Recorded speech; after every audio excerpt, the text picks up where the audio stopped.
then just answer, with the letter. That's all you need is, A or B for number 1, A, B, C, or D for number 2.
I can shift it back down again, but let me shift it up for right now.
All right, does anybody want to see any of the other numbers again?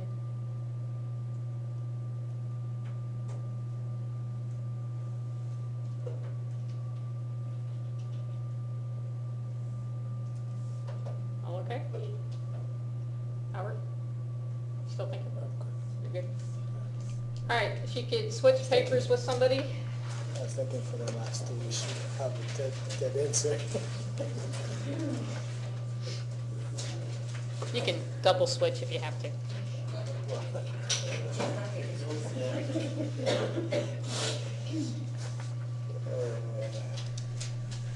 All right, so Albert, Confederacy won the Civil War. True or false? That's false.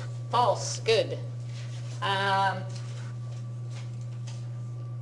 Who was the president of the Confederacy? C. Jefferson Davis. Jefferson Davis was the president. Robert E. Lee is the most famous person that we know of with the Confederacy, but he was just the leading general. He wasn't the president of the country. So Jefferson Davis is the president. All right, Dimitri, first shots of the Civil War were fired. Fort Sumter. Fort Sumter. D, Fort Sumter.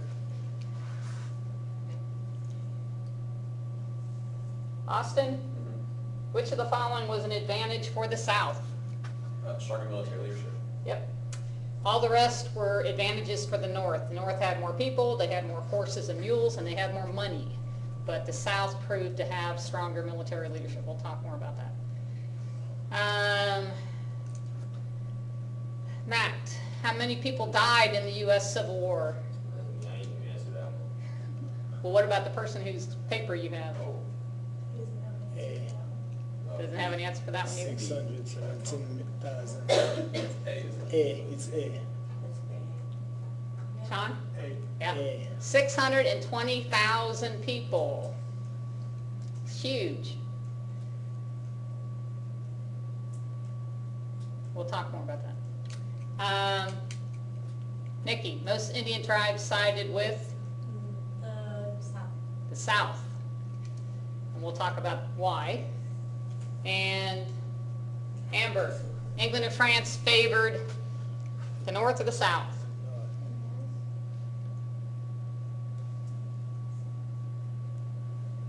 See, I wasn't sure about this one because it says they originally favored the South, but they went with the North because Most of they had a cotton surplus already, but they were going for the grain with the North. They favored the South, but out of fear of what would happen if the South lost, they stayed out of the war. But still, throughout the whole war, they actually favored the South. They would have liked to have seen the South win, but they didn't necessarily want to get themselves entwined with that just in case the South ended up losing. So I would say they always favored the South, but they were trying to be pragmatic. They were still trading with the North though, right? Or doing commerce Well, with the North? It was difficult really to trade with either because of the war. Especially they couldn't with the South because the blockade was relatively effective. I mean, it wasn't perfect, but there were definitely, especially in the first couple of years, military things that they did that would prove that they favored the South.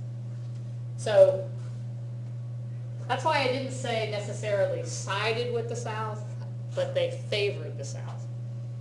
All right, so if you could put the number right at the top of the page that you're grading, and then if it's anywhere from 5 to 7, the person will get 5 extra credit points. If it's 3 right, they'll get 3 extra credit points.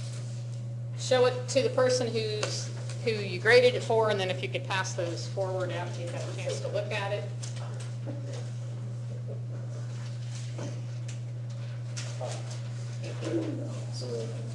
You ever see something online or TV or in the newspaper and it's kind of like a quick quiz to see how well you know about something and you think it's something that you know something about, but then you find out that you missed 9 out of 10.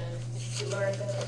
Then you feel really stupid. Yeah. So, it wouldn't surprise me if that's not the situation here because, a lot of times we think we know quite a bit about aspects of our history and then we realize we don't really know that much after all. So, The way I always remember me and Grant from the Civil War is for years on TV, they advertised a Civil War chestnut. And they used to, I don't know if you remember, they would always sell it on TV for years and years and years. And they always did a big spiel about the different pieces. And I remember the kings of each side were Grant and Lee. I don't know why that's stuck in my head for years. It was one of those things that I could, really hear, 20 times a day on TV growing up.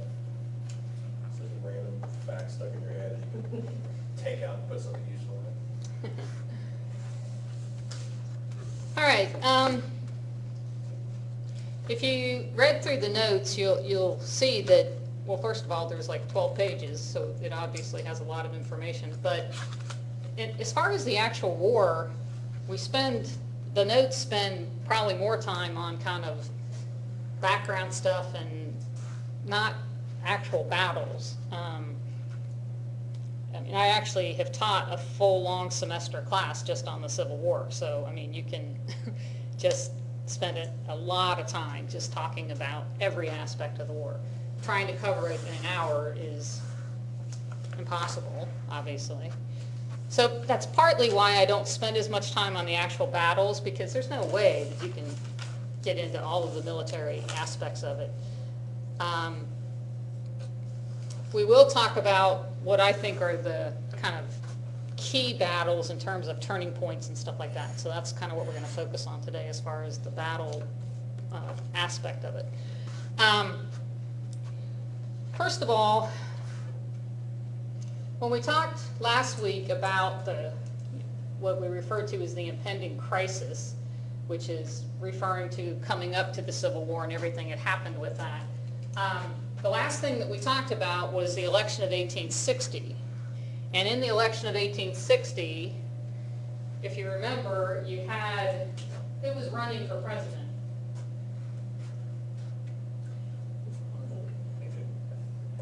Obviously Lincoln, because he won, right? And what was his party? Republican. Republican, which was only, the Republican Party had just been born in 1854. So they're only 6 years old and they have gotten a president elected. Who was the leading candidate that was against him?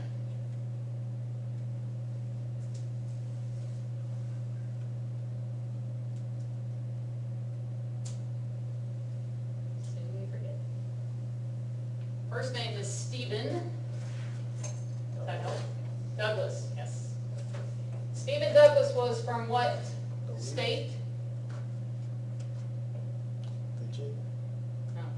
We talked about him wanting to try to have a transcontinental railroad, and he wanted it Oh, because it Chicago. would go through Chicago. his state, remember? So he's from Illinois. I say that for a reason. He's actually from Chicago, so the northern part of Illinois. So he, in essence, he's a northerner, right? But what's his party?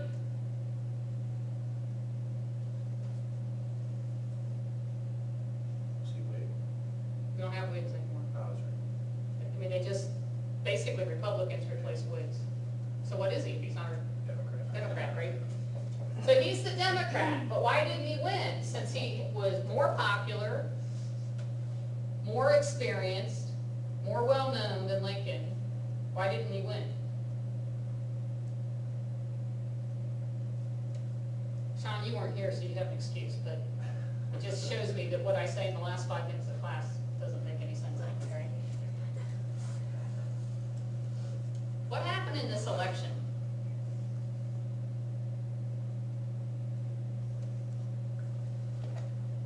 What happened in the election of, shoot, what year was it, 2000? No, But Al Gore and Bush. Was there a vote count issue? no, I'm thinking of the George Bush and Ross Perot and Clinton. What happened in that election? Why did Clinton win that election? The third party took votes? So Perot, right, took a lot of votes away from Bush, which allowed Clinton to win. In this particular election, this party split in two, into the Northern Democrats and the Southern Democrats, because they couldn't agree on the issue of slavery. And I was kind of stalling, so I would think of the other guy's name, and I don't have it. So the other guy was the Southern Democrat, and he took enough votes away from Douglas to allow Lincoln win the election. But one of the points I'm trying to make here is that the Democrats are not united. They've lost that sense of we're the party for the whole country, and they've split into sections. And that allows Lincoln to become president. Lincoln is not necessarily trying to abolish slavery at this point, but he is, people know him to be a man who doesn't really agree with slavery. But he doesn't necessarily feel that it's his right to tell other people they can't have slaves. Because he has slaves himself. I don't think Lincoln ever did. He was slaves. A lot of our other presidents did, but I'm pretty sure Lincoln never owned any slaves. That may not be because he disagreed with slavery, it may just be he was too poor, because he never really had any money. That's true. But he was never like a farmer or anything, he was always more of a, he was a lawyer in his younger years and then went into politics and stuff. So I don't know that he ever really needed slaves, because he never had a big farm or anything. But he had come out in 1858 as at least having, I mean, people could tell he didn't like slavery, but yet he didn't know how to get rid of it without causing major issues. Plus, he didn't necessarily he didn't know how blacks and whites would live together. If they were free, how would they get along in the same society? Those were not answers he had readily at his fingertips. So he wasn't necessarily coming into office saying we need to abolish slavery immediately. He did hope that it would not spread, that we wouldn't let it continue to move into new territories.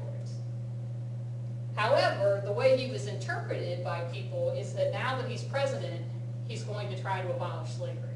And it was his election to the presidency that caused the southern states to start talking about leaving the Union. So if you look at the map, these are the dates that they voted to leave the Union. So you can see which one was first. South Carolina. They didn't wait long at all, did they? No. I mean, the election was in November. Took them some time to organize a meeting and everything. December, they vote to leave the Union. Who was second? Mississippi. Mississippi by 1 day. Florida next. We were the third state to leave the Union. Then Alabama. And what, Georgia, Louisiana, and then Texas.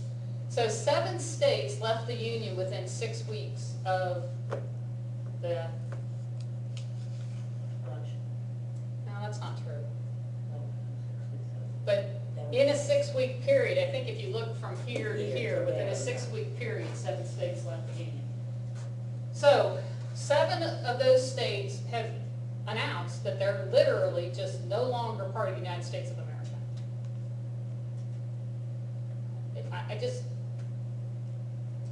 I mean, today if somebody did that, you would just laugh. You would think it was a big joke.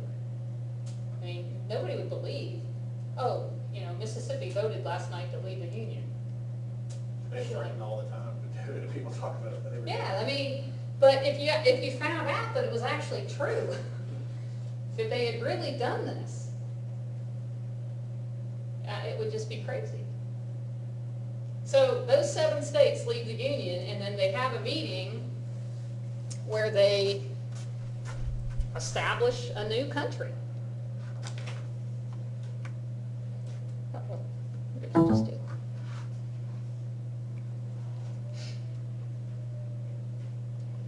So they met on February the 18th, 1861. And so the question I asked you on your little extra credit quiz was fair, because right there it says that they chose him as their president, right? So they chose Davis, he was from Mississippi, to be president, and Alexander Stephens from Georgia to be vice president. But, they weren't actually trying to choose men that they thought would be rational.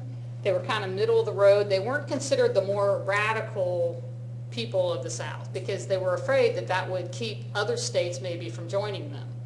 So these are 2 men that are well respected, that had both served in the U.S. government, have experience politically. Jefferson Davis had been Secretary of War. So, I mean, he has pretty major experience, both in Congress and as a cabinet person. Alexander Stephens, I believe, was a senator from Georgia. So,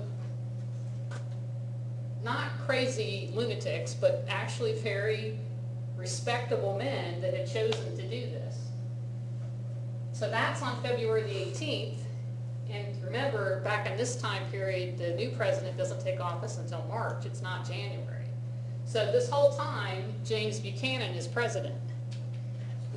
And James Buchanan does nothing. He's just like, hey, I'm out of here. It ain't my problem. Let the new guy deal with it. So Lincoln comes in on March the 4th. And all the way up until then, everybody's bugging him. What are you going to do? What are you going to do? These 7 states have left the Union. Trying to get some kind of response from him. And he won't say anything because he doesn't see himself as being in the position to do that. It's James Buchanan's job to respond to that. And he chooses not to. Even Lincoln's own party is upset with him because they want him to take a stand. They want him to come out, the Republican Party want him to come out and be firm and tough against those 7 states that have left the Union. He doesn't think that's the right answer. He just thinks that's going to antagonize the South even more. So he chooses not to. So as he steps into office, his speech, his inaugural address is very conciliatory. He's really trying to reach out to those states and to see if they can find some type of middle ground. Obviously, it doesn't work. They don't trust him. What's a president going to say in his inaugural address? Of course he's going to say nice things. So they don't trust him. They don't assume that he's really going to be on their side. So those 7 continue to stay out of the Union. Nobody else leaves right away, though. No other states join them immediately. One of the issues that you have at this point in time is the fact that just because the South says we're leaving the Union, it's not really simple, because there's not a nice barrier separating them. It's not like there's a big mountain range. It's just like, okay, you guys stay down there, we'll stay up here. All the boundaries in our country are created north and south. All the mountain ranges run, north and south, which separate us maybe east and west, but they don't separate us north and south. The Mississippi River might be a really nice boundary, east versus west. You guys stay on that side of the river, we'll stay over here. But that's not the way the country was split. So it makes it tough, because you're going to have to interact with each other on some level, because you don't have those natural boundaries to keep you separated. Now, Fort Sumter's kind of an interesting situation, because where is Fort Sumter? It's in South Carolina, which has left the Union. But who does the fort really belong to? The Union government, right? So it's a U.S. fort that has U.S. soldiers in it, but now it's sitting in the middle. It's not quite the middle, obviously. It's out in the water. But it's sitting down there in a state that has said we're no longer part of the Union. So they want the U.S. soldiers out, and they want to take over that fort. And Lincoln says, no, it's my fort. I'm not going to do that. But it's a fort. So the men are inside, and there's enemies around them, and they can't get supplies. So as they run low on supplies, Lincoln has to make a decision. Is it time just to pull his men out under, armed guard, get them out of there so that they're safe? Or do you make a stand? And he decides he's going to communicate with the new president, Jefferson Davis, and say, look, they're my men. I'm not going to let them starve to death. I'm sending food. I'm not going to send guns and ammunition, so I'm not trying to antagonize you, but I am going to send food and supplies, medical supplies. And Davis says, well, sorry, but if you try to resupply the fort, I'm going to take that as an act of aggression, and we'll have to fire upon you. So what's Lincoln do? He sends the supplies. What do you think he's trying to accomplish? That makes person. To see if he's bluffing.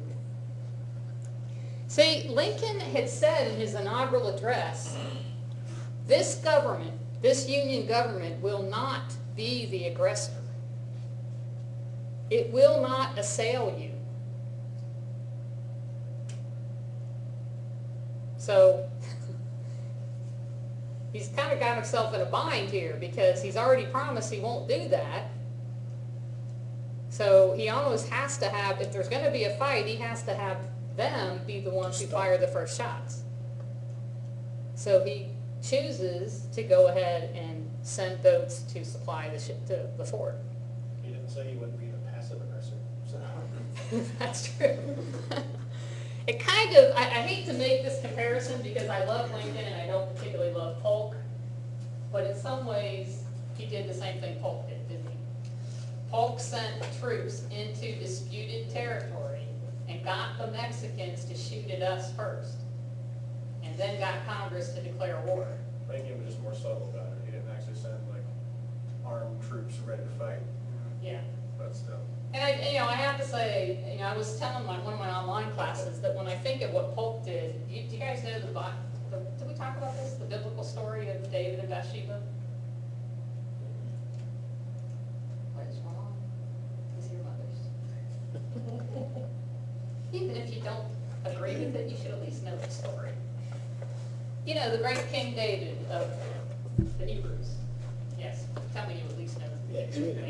All right, so the great King David, is supposed to be the greatest king of the Israelites ever. But in order to show, I think that the Bible does this to show that he was a man, that he's human. He's not, like God incarnate or something. So he meets this woman, Bathsheba, who's supposed to be like the most beautiful woman ever. And he lusts after her and wants her. And he tells his men to go get her and bring her to him. which they do, and because he's the king, she doesn't have any choice, so he has sex with her, and she ends up getting pregnant. But her husband, Uriah, is a soldier in David's army. And when David finds out that she is pregnant with his child, because everyone knows it can't be Uriah's, because Uriah has been away at war fighting for David while David is home sleeping with his wife. But David figures that if he can get Uriah home quick enough, then Uriah will go and be with his wife, and then she'll get pregnant, and everybody will just think it's Uriah's baby, right? So he brings Uriah home, gives him like a weekend pass, but Uriah is such a loyal soldier that he will not go in and be with his wife while his men are on the front lines fighting for his country. So he sleeps outside the door where everybody can see him, so everybody will know that he has not gone and had sex with his wife while he's home. And then he goes back into war. So David, hasn't, been able to cover up what he's done.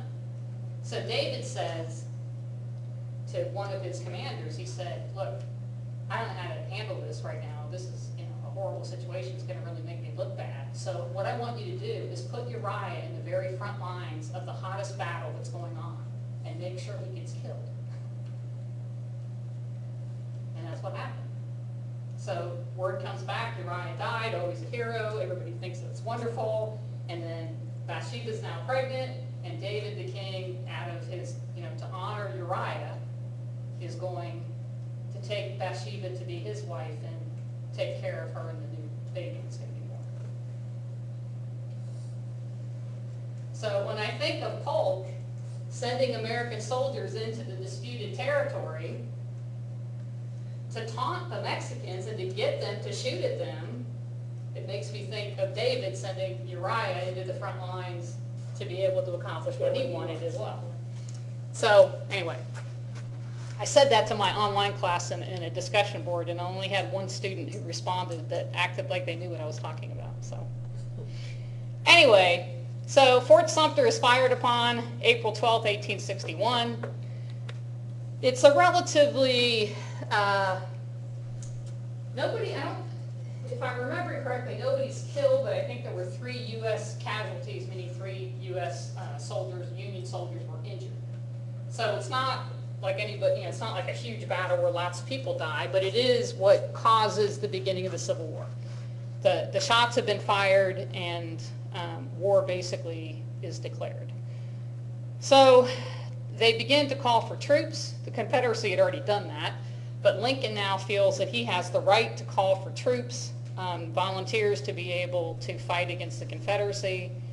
At first, he only calls for 75,000 men, which may seem like a lot, but when you remember what we talked about, how many died in this war? 620,000 people, so 75,000 isn't going to go very far. So it ends up being a whole lot more than that. After the shots are fired,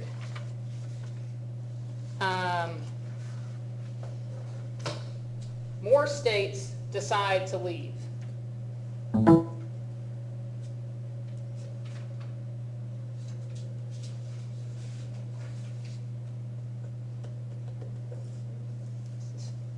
This isn't supposed to work this way. You're just supposed to be able to toggle back and forth, but for whatever reason, it doesn't do that.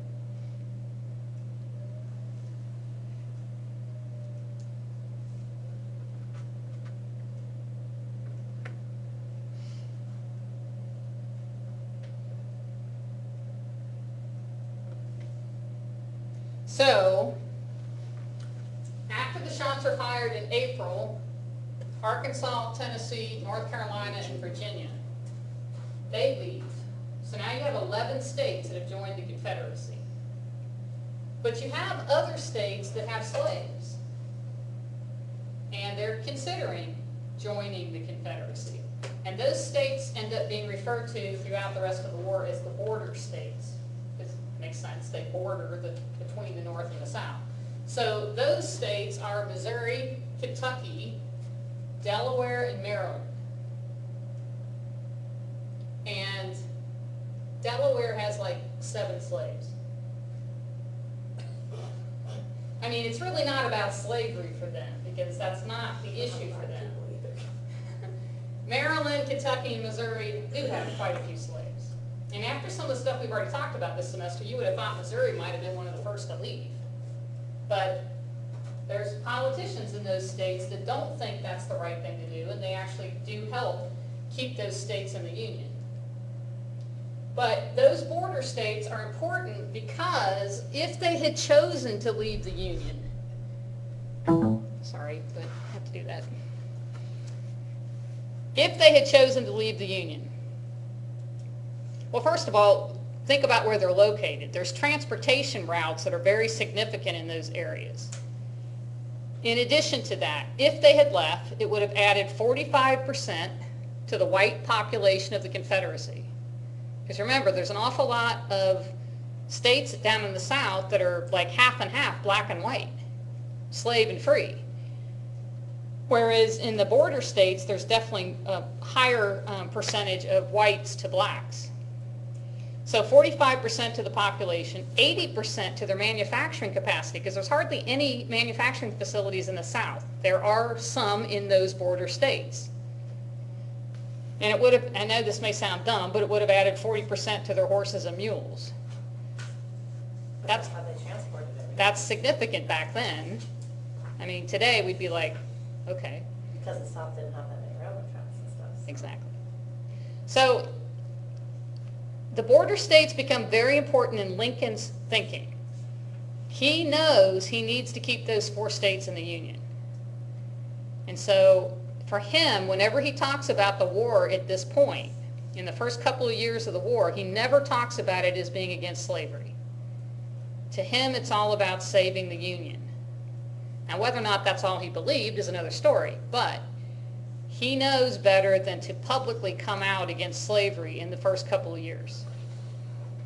It wouldn't have done anybody any good, regardless of what his personal beliefs were.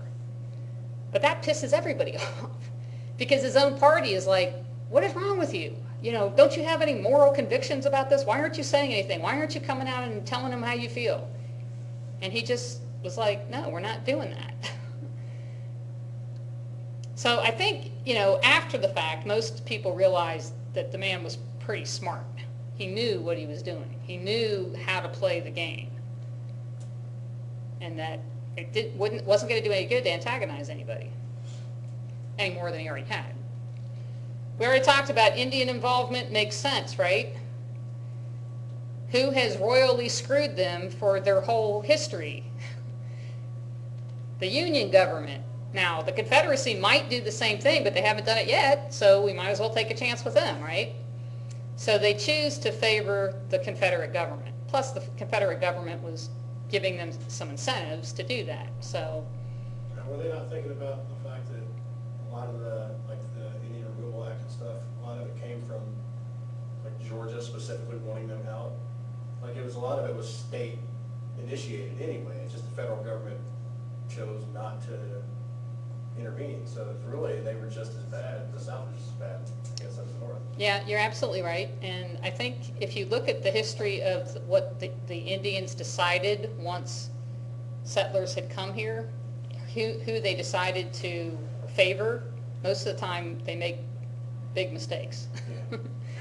They rarely seem to pick the winning side. So it happens again here, because obviously it didn't do them any good to support the Confederacy, because when the Confederacy lost, the U.S. government treated them even worse than they had before. So, but you're right. You'd think that they might have figured out Georgia was one of the worst states in terms of how they treated them. I mean, I guess I looked at it as just a rebellion against the government in general, and so they were like, hey, we can get behind that, but Yeah. I wouldn't trust with anybody in that decision.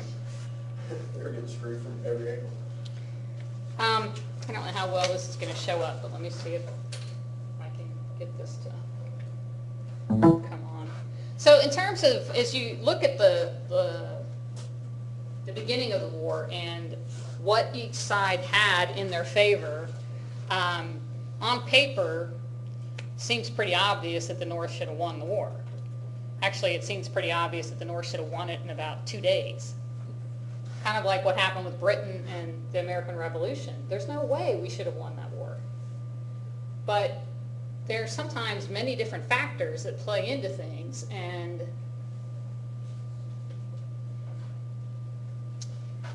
can you guys even see that back there? Okay. If you look at the top, total population, 71% of all the population was in the Union. In terms of factory production, they had 91% of all factory production in the United States at that time. Railroad mileage, 71%. Iron production, because obviously you need iron in various things that you're using in the war, 94%. This is important here. It might surprise you, but farm acreage, 75% of all farm acreage is in the North. And that's where most of the food is being grown.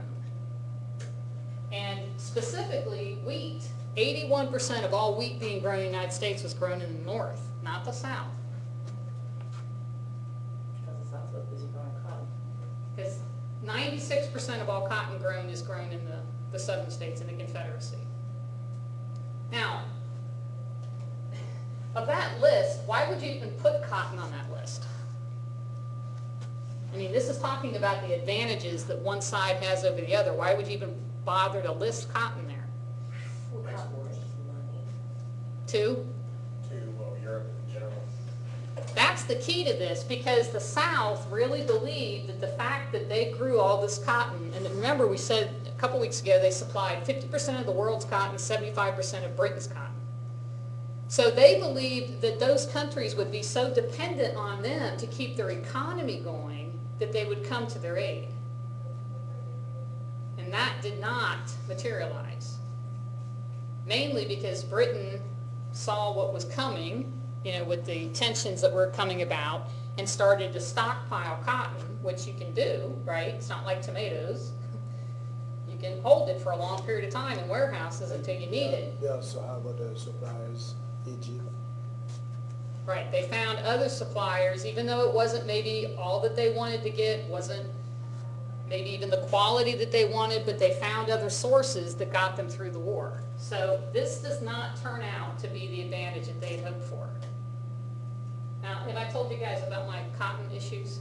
Yeah. The one you saw in that picture. Well, besides stealing it, but you know what other issues I have with cotton? No. You know how it is when you run your hands on a chalkboard, and how for some people that's just like the worst thing you can do? Well, I have, even when I try to talk about it, I can remember it. And I'm like that with polyesters and fabrics like that. I'm like, just like you had to stop. That's Yeah. how I am. I have a real hard time touching a dry cotton ball. If it's wet, it's fine, but to touch a dry cotton ball, I mean, I just get that, like, my teeth are on edge, and it's just, ugh. So if all of the Union soldiers were like that, then the Confederate soldiers could have just thrown cotton balls at them and just took care of the whole army. But Set up whole walls of cotton they couldn't get through. Until it rained. yeah, exactly. It's raining, let's go. Anyway, I don't think that ended up being the advantage that they had hoped for. The wealth produced, 75% of all wealth being produced in the country was coming out of the North. Now, explain this one to me.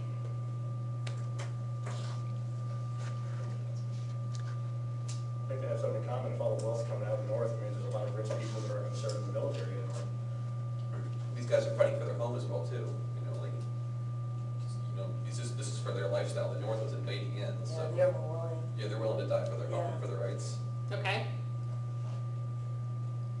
But this is actually, this at 25% is actually an advantage for the North. Why is it an advantage for the North?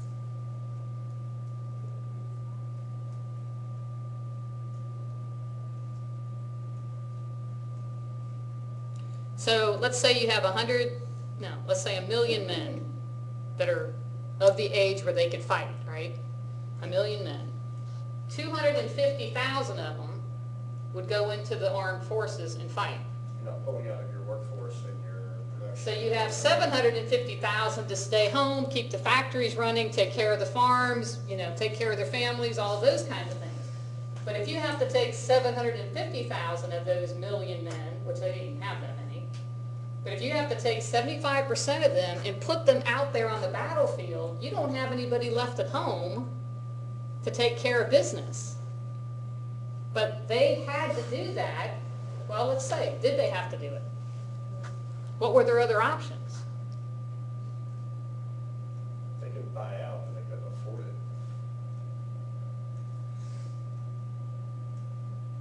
Now, this is free men in military service, so white men. So what could the South have done? Restricted.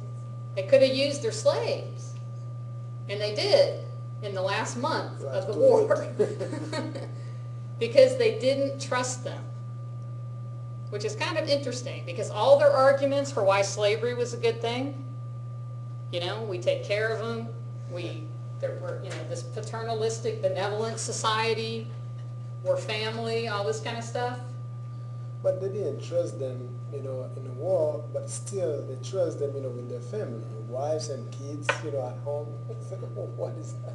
Yeah, but there's a big difference between that and handing them a gun that they might turn around and use on you. And sending them to the front lines. Yeah, just have to to the just north run, True. Fighting for a country that's not technically even theirs. Yeah. So it's interesting that they never really thought that they might be able to take, what we said, 4 million, right? 4 million slaves. Now let's say half of those are men that might be able to fight, or even 25% of them, 1 million. That they could possibly, even if they didn't give them a gun, if they had taken them into battle and they had, because even in the North, when we started using blacks in the North, most of the time they weren't shooting anybody. They were cleaning the latrines and carrying the stuff and everything else. They were treated pretty horribly. But the South could have done the same thing. They could have put them to work, even if you didn't hand them a gun and let them shoot people. Yeah, but then it would take care of the farms and stuff. Yeah, but And then our cotton money would have been gone because nobody's there to send the fields. But they weren't selling any cotton anyway, because there was such a blockade around them, they were hardly selling anything. Also, they're probably thinking they were hurting for supplies so badly for like just clothing, shoes, food, weapons, everything.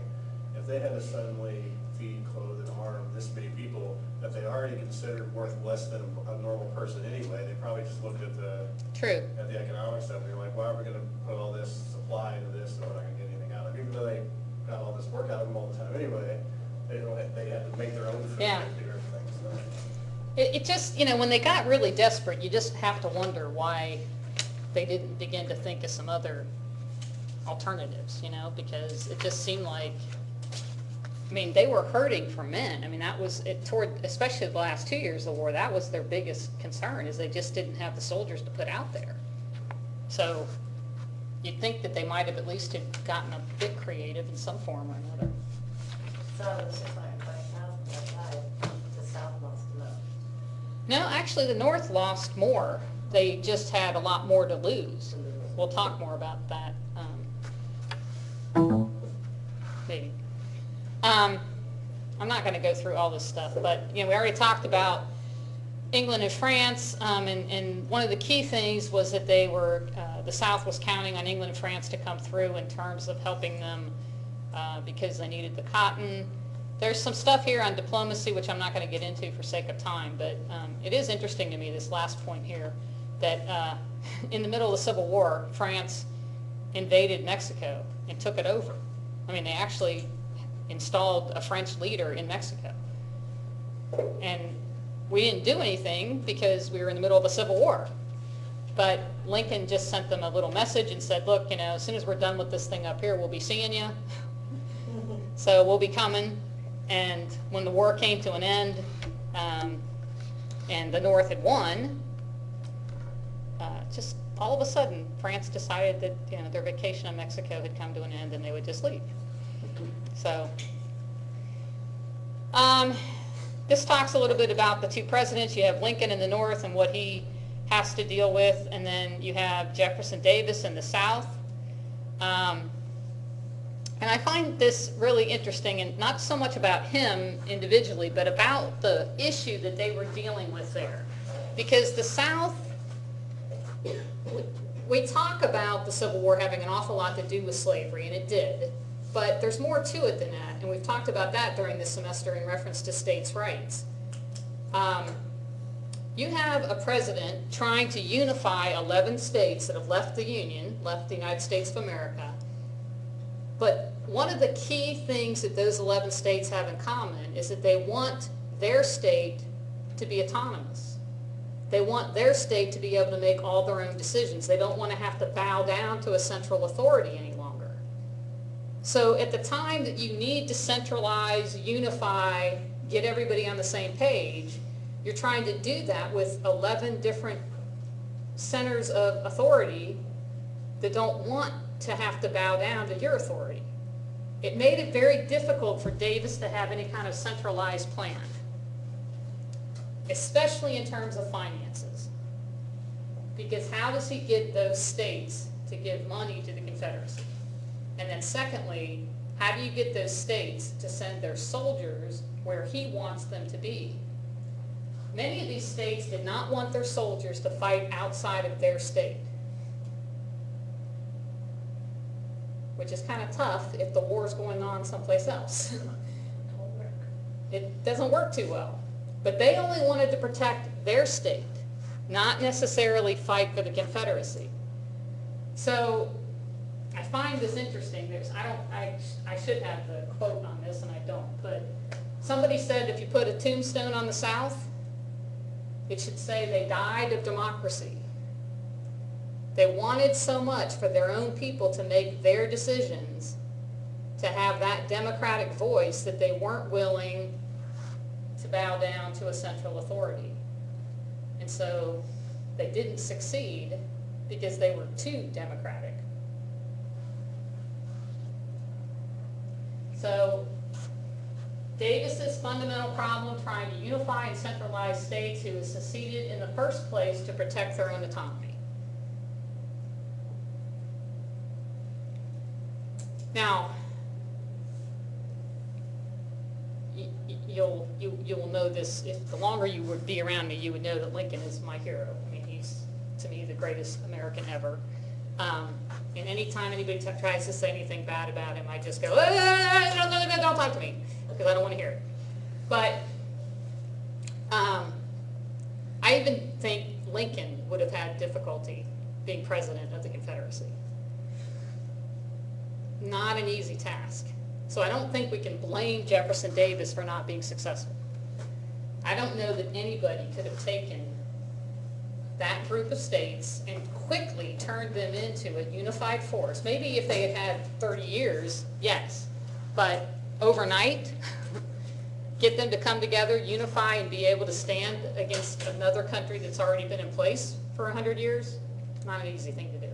From all the presidents, do they recognize Jefferson Davis as one of them? No. I mean, he's recognized as the president of the Confederate States of America for 4 years, but no, he's not recognized. Parts of the South where he's recognized quite a bit. But Yes, that's true. Some parts of the South don't recognize any president since Lincoln because they figure it's not a valid country, but we'll see. This is interesting. We had a draft because they couldn't get enough soldiers, they needed them, but also you could hire a substitute. If you got drafted and didn't want to go, you could pay somebody to go in your stead. And in the North, there was a flat fee set for that. It was $300, which was a lot of money back then. For a working man, that was an annual, that was like 1 year's pay. But many people had $300. All of our, I think it says in here, doesn't it? All of our really wealthy,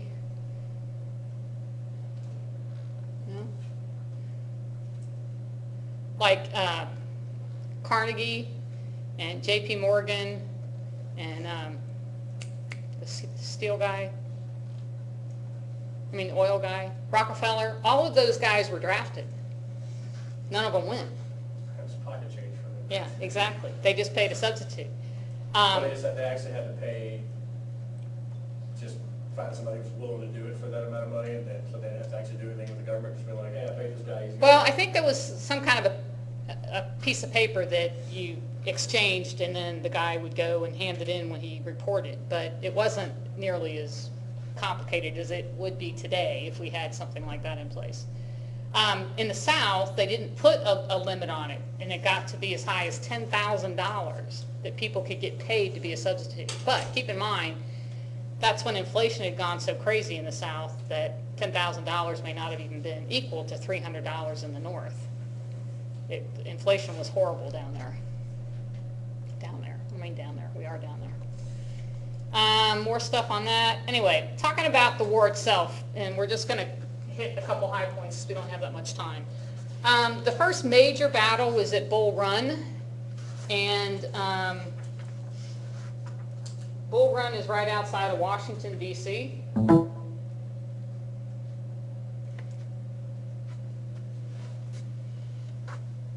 Right there? Okay.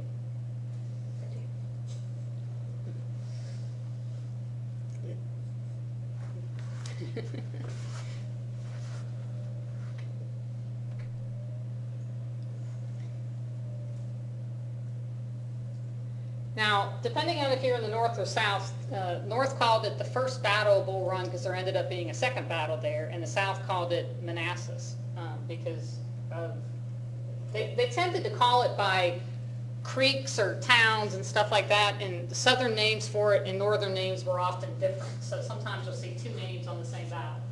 But it's only 25 miles outside Washington. The interesting thing about this battle is that everybody knew it was going to happen. The armies were marching toward each other. They knew they were going to meet in that general area. It's a Sunday afternoon.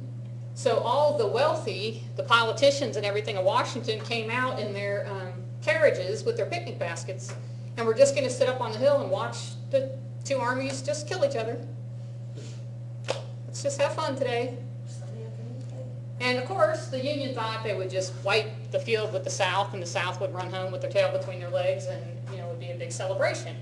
Well, it didn't turn out that way. The South wins this battle. It's the North that turns and runs, literally. Many of these soldiers were brand new. They had just been drafted. They hadn't been trained. They got scared when they started seeing arms and legs blow by them, and they just turned, and they're carrying guns and packs that are heavy, so they just started dropping stuff and just hightailing it back to D.C. to the point that all of the carriages up on the hill are in the way. So carriages are getting knocked over, picnic baskets are flying, women with their little parasols the parasols are flying. I mean, it was a total rout, complete chaos. The Confederacy actually even took some politicians prisoner at this battle because they were just up there on the hill watching, and they just grabbed them. So very, very humiliating defeat for the North.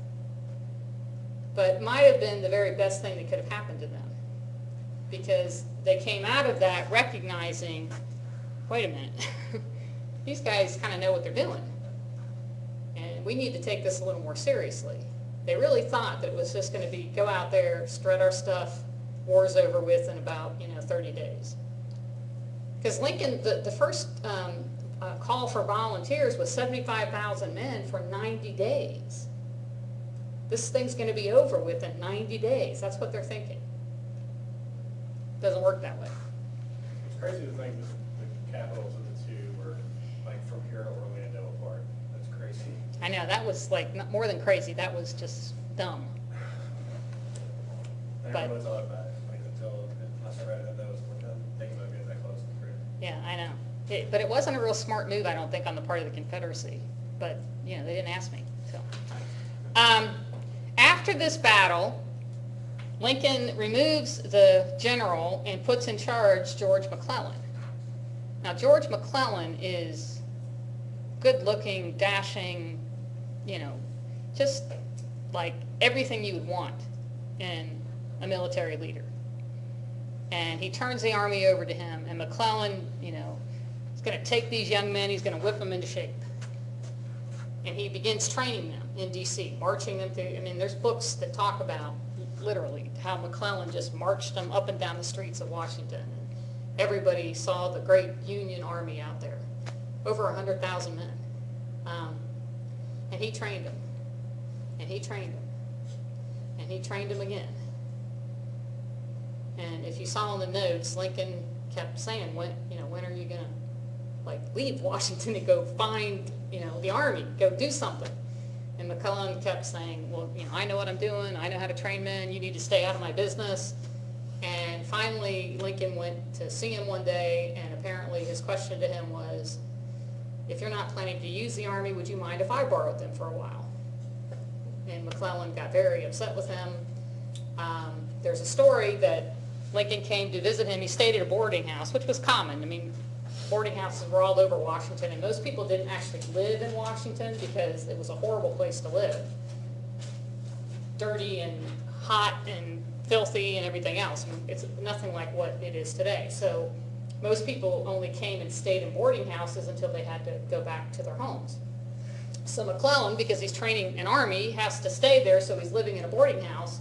And Lincoln came to visit him, and he was out at dinner, and his servant said, he'll be home probably in an hour or whatever. So Lincoln said, I think I'll just wait. So he sat in the parlor and waited for McClellan to come home. And McClellan came home, and his servant said, the president's waiting for you in the parlor. And McClellan said, tell him I'm tired, I'm going to bed. And he walked upstairs and went to bed and wouldn't see the president. Wow. He hated Lincoln. He referred to him as some type of ape. He just was he just thought he was stupid, knew nothing, had no sense of what it meant to be in the military, and had no respect for him at all. And Lincoln put up with him because he thought he was good. Until.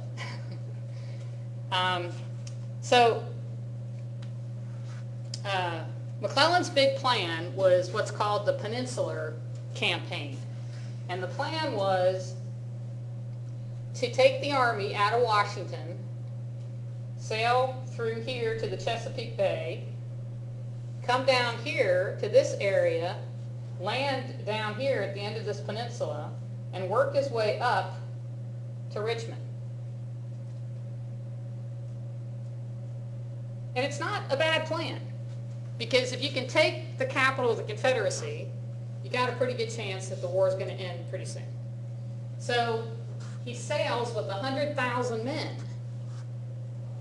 and hits here and begins to work his way up. But he gets to Yorktown, where there's a fort and there's a group of soldiers there. Now, one of McClellan's key things is he does not believe in sacrificing his men needlessly. So he tends to have a very conservative approach to attacking. So instead of a full-on attack on the fort here and the men that are there, he decides to lay siege to the area. What does that mean? What's a siege? Shuts it down. To go around it. To surround it. Make sure nothing comes in. No supplies can get in, so eventually they don't have enough food and they'll have to surrender, right? Now, might be a good plan, right? But what's his ultimate goal here? Is it Yorktown? No. The ultimate goal is Richmond. So if you're hanging out down here laying siege to Yorktown, what do you think they're doing back in Richmond? Either that, or they're bringing more men in, or they're getting the president out of there to protect him. I mean, if you give them too much time, they've got all kinds of time to adjust to what you might be attempting to do. If you can see the dates here, they finally took this fort, took them a whole month. And then he begins to march from here to here, which, this is 50 miles. So what is that, about 50 miles maybe? How long does it take a good soldier to walk 50 miles? A good soldier. 1 week.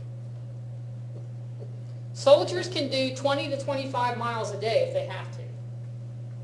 Now, even if they took longer than that, even if they only did 15 miles a day. You can do that in 3 to 4 days, right? So if he took this on May the 4th, when did the battle start here? 6 weeks later. We just stop and hang out, sightsee or something. Okay, this is what I think happened. They're all men, right?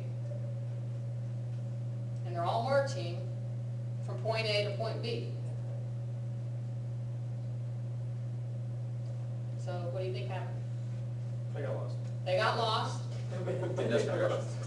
and they wouldn't stop and ask the directions, right? That's why it took them 6 weeks. No, seriously, he is just, he doesn't want to wear them out. Once, you know, of course they're encountering some conflicts as they go, not like full-scale armies, but they're running into some soldiers and different things. So he's just taking it easy, making sure that they have everything they need. He's waiting for some more supplies from Washington. But by the time he gets up there, what had been a relatively small army protecting Richmond is now twice the size as it was.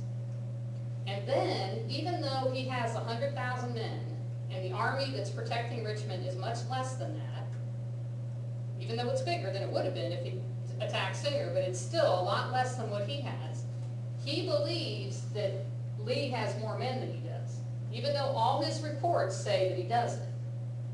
Because back then, I mean, it's not like you could stand there and go 1, 2, 3, you know, 50,000, 51, you know. It's not that easy. You have to rely on reports coming to you from different sources. This is the first time we actually had sort of a secret service. And I don't mean secret service so much like it is today, but like a spy network. And it was Pinkerton. You know, Pinkerton today is a security agency. Well, it dates all the way back to him, to this time period. Alan Pinkerton was the first person to start a private detective agency. And he was friends with McClellan. So McClellan asked him to gather people together to help him as a spy network to be able for him to get information about the South and about troop movements and things like that. So there was this whole spy network that was operated by Alan Pinkerton during the Civil War. And he would report to McClellan. So Pinkerton's men would come into Pinkerton and say, look, you know, as far as we can tell from the reports we're getting, you know, this general has this number of men and he's marching this way, this general has this number of men. So they would say, let's say this guy has 10,000. So Pinkerton would say, okay, I'm going to make that 15 just to be sure that we're safe. So he would tell McClellan 15, and McClellan would go, okay, well, just to be safe, we should make that 30. And so everybody kept jumping the numbers all the way up the food chain. So by the time McClellan got the information, then he usually doubled it. You know, Lee had an army of, 5 million men.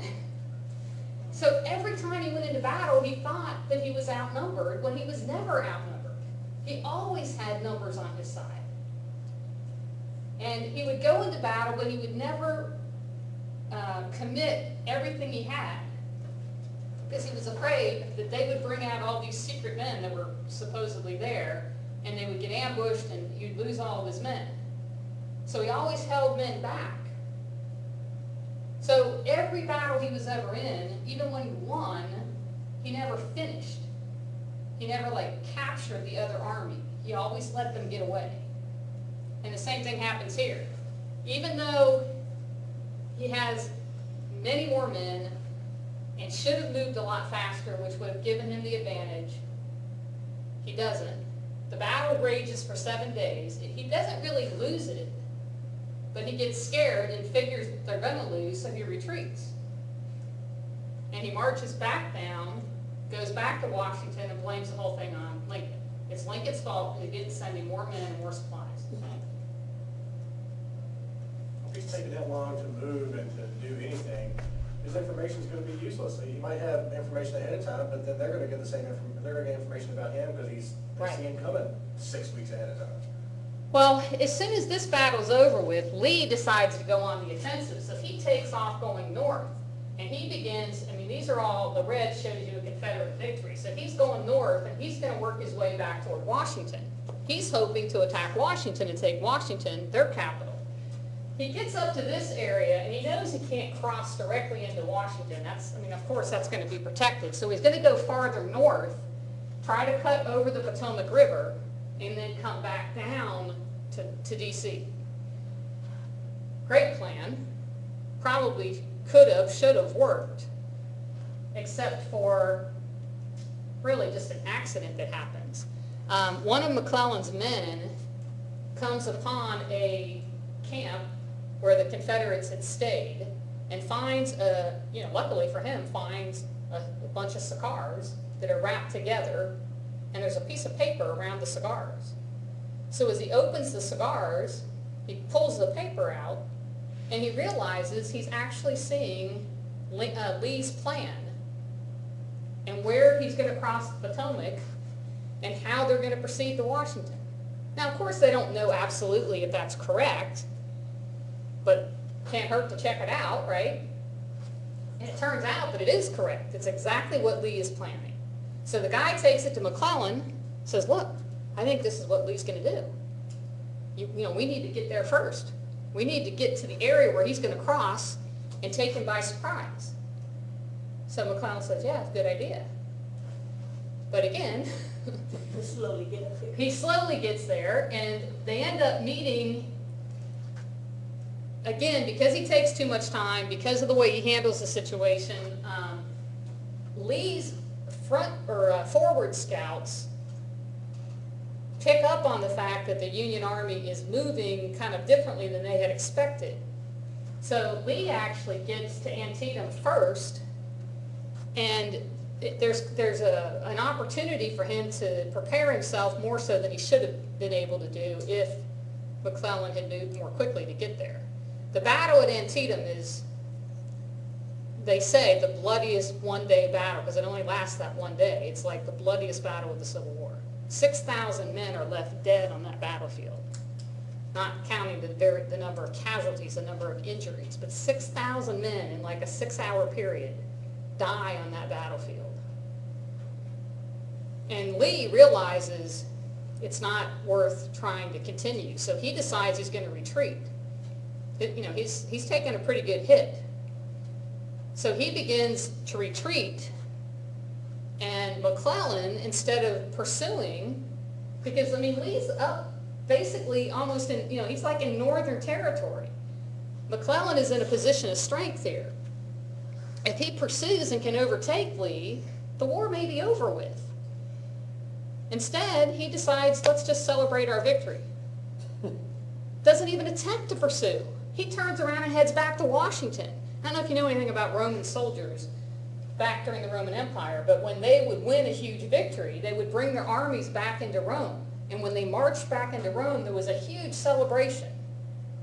And it was, you waited outside the city until everybody knew you were coming.